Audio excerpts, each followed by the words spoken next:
What's up, everybody? Today we're going to be taking a look at a Turtles of Grayskull Michelangelo, heroic captain of Cowabunga. If you guys have been following the channel at all, you know this is one that I've been trying to find forever. Actually got super lucky and picked it up at the Columbus Toy Show today, which was absolutely amazing. I did pick up Castle Grayskull, which you can kind of see off on the right a little bit.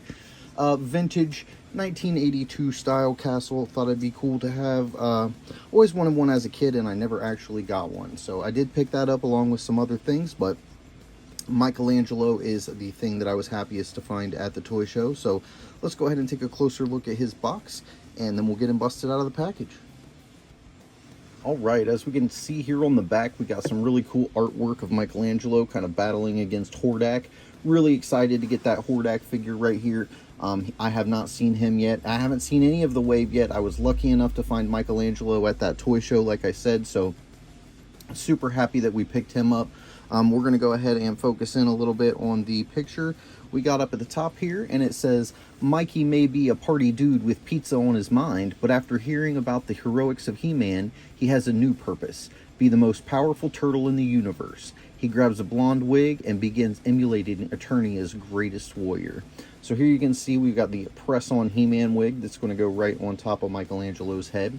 Also in the wave here we have Teela, Casey Jones, and Skeletor. So we'll be looking to find those just as soon as possible. As soon as I see them, I'll pick them up. So also with that Hordak. Hordak's one of my favorite characters, so really excited to get that Hordak as well. But let's go ahead and get this guy pulled out of the box and take a closer look.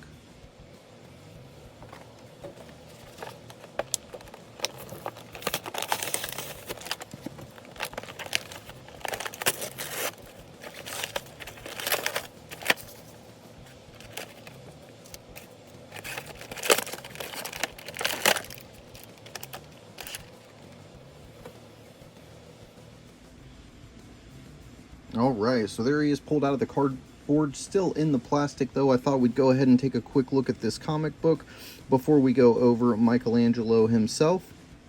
So here we've got Turtles of Grayskull, the Spirit of Grayshell. So let's get this bad boy opened up. This one's a really long comic, so pretty interesting right here. I'll try to hold it up so you guys can pause it if you want. I'm not going to read through the whole thing on screen. We just kind of, this is how we do this, and if you guys want to go back and pause it, you can. I, of course, am going to read the comic on my own. Maybe I'll do like a little mini series or something where we go ahead and just go over all these comics. I'll make them big on the screen, and we'll go over all the comics just together and kind of put the story together. But fun little comic. Hopefully we stopped long enough on each page that you can get what you want out of there. So now back to the meat and potatoes, we've got Michelangelo. And it looks like he does have a couple bands here holding his chucks in. So let's go ahead and cut that, set those down.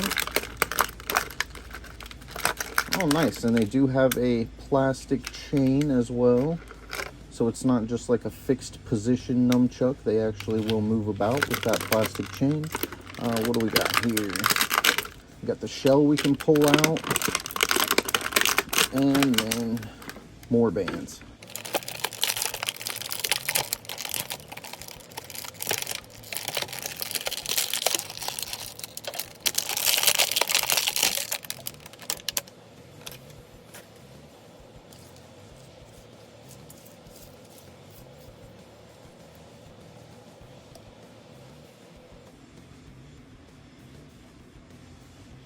Alright, so let's go ahead and take a look at some of these accessories. As we know, he's going to come with a shell. They normally come with a shell that's going to attach to his back. And as you can see here, there's a handle that can double as a shield. But I always keep these as a shell just because the turtle without the shell is just funny looking to me. I do not like it. So hopefully there's a spot in the back of that battle armor there that we can plug this shell into. But we'll take a look at that in just a second. Next, we're going to go ahead and check out these nunchucks, which seem to be pretty cool. They do have a plastic chain, so there is some mobility. As you can see, there are some little pieces in there, so not the best cleanup job, but that's probably how they had to print it. So I'm not sure how much better they could do than that, and they did give us 2 of those. So now on to Mikey himself. As you can see here, he's got this wig on his head. It does just pull on, pull off. So there he is without the wig on. And there he is with his fancy California dude He-Man wig. So we'll go ahead and go over the articulation with the wig on, just so you can kind of see what that's like. He can look to the left. He can look to the right. He can look up about that far. Big old smile on Michelangelo's face here. And he can look down about that far. As far as his arms, they will rotate all the way around, even with these shoulder pauldrons on. We do have the standard elbow joints, so he can bend roughly 90 degrees as well as rotate all the way around.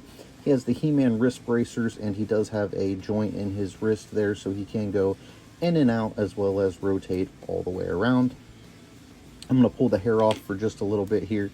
His waist will rotate all the way around, as you can see as well, and he can split apart at the waist. We'll go over that when we take off his armor and stuff. Knee, single jointed knee, close to 90 degrees, good enough to get some good posability in there. We do swivel at the knee as well as the boot. The foot can swivel, rock back and forth, and it will point down and up as well. So a lot of range of motion, a lot of posability with these guys. Let's go ahead and take a look at the back. So he does have a bandana here. Does this one turn? They can turn, so you can pose them to look like they're blowing in the wind or whatever. But mostly I wanted to see about putting the shell on. So you always put the handle facing down, and then that should just plug right into those two holes. There we go. And now we have Michelangelo with his shell. Complete Michelangelo. And then there is a space here where you can slide the nunchucks. So we will get him all set up, all posed up for you guys, and be right back to take a closer look at him with all of his accessories.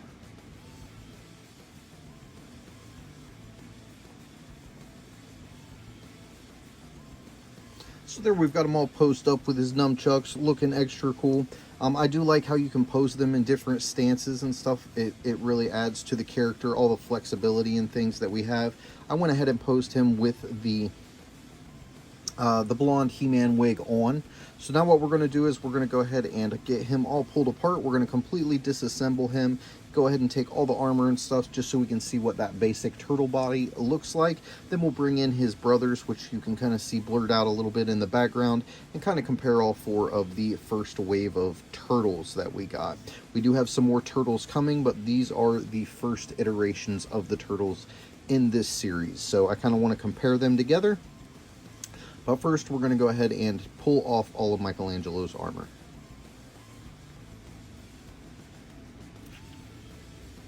Hat. Chucks. And there, those did fit in the back. We'll go ahead and pull that off. This is going to unclip right there. So it looks like we'll take off the arm. Slide this off.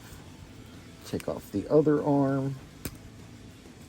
Okay, interesting. So the battle armor on the torso here doesn't actually come off. And then the shoulder pauldrons look like they will slide down, but I don't want to stretch that out, so I'm going to go ahead and leave those on. They will come off, and he'll just have these green arms, but I'm going to leave them on because once you stretch them out, then sometimes they don't want to stay up on the shoulders the way that they're sitting there now. And I really don't want to mess that up. So then he can also pull apart at the waist, and you can kick off that loincloth. And this is going to be, other than these shoulder pads, the most basic version of Mikey. So he does not actually have the green turtle shell torso. So because the skin color is a little bit different, you really couldn't take a torso from another turtle and stick it on him because the green is going to be off. So it is kind of interesting that they decided to go with this version of Michelangelo here with the battle armor, but I definitely like it. I think they did a good job with him. I think he looks really cool. I like how he's a different color green than the other turtles. That's kind of going back to the vintage stuff. They always did the turtles in a little bit different shade of green. So what we're going to do is we're going to go ahead and get him dressed back up, pull his brothers down so we can take a look at all four of them together, and then go over our final thoughts. All right, so here we have all the turtles pulled in together, and for whatever reason, I cannot get Donatello to not be blurry.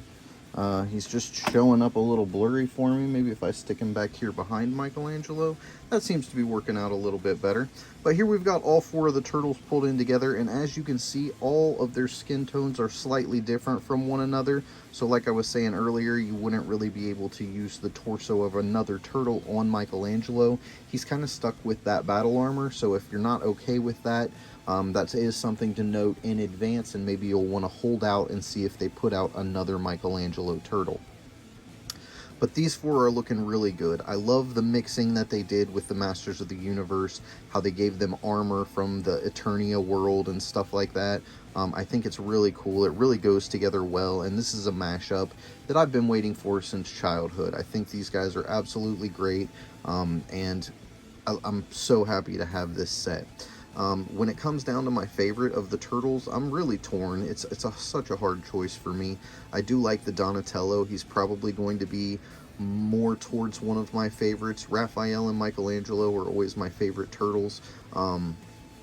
Raphael loses out this time just simply because I'm not the biggest fan of his armor. I do like it, I just like the stuff they did with the other turtles better, namely Donatello. I really like that purple man-at-arms style armor that he's wearing, and the Michelangelo that we just unboxed is definitely a close second, possibly tied for first. I feel like if the battle armor would have been removable, he definitely would have been in first place. I like the brightness of the Michelangelo turtle. The removability of the wig and stuff is really cool. So right now I'm kind of torn between this Michelangelo here and this Donatello as my favorite. Go ahead and let me know down in the comments who's your favorite turtle and what are the reasons for him being your favorite turtle. I like the way they look. I like the armor that are on these two here. Leo's not in the ranking for me simply because I don't like the setup that they did with his sword. And as far as his armor, I feel like he's kind of the most basic. Raphael's armor is probably the worst, but Leo's is the most basic. So that's my list here. Going to go Donatello, Michelangelo, Raphael, Leonardo as far as the turtles go.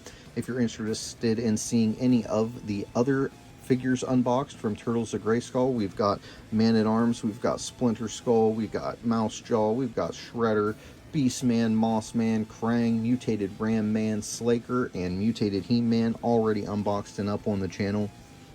So go check those videos out, and we'll see you in the next one. Don't forget to tell someone you love them, and I hope you have a blessed day.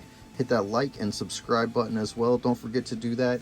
Like 70% of the people that watch the videos are not subscribed. So pound that subscribe, hit that like button. We're trying to get this channel back up and running. We did have a close family friend pass away, so I did step away for a little while, but we're trying to get back into this here. And I'm really thankful for all of you guys watching. Have a blessed day.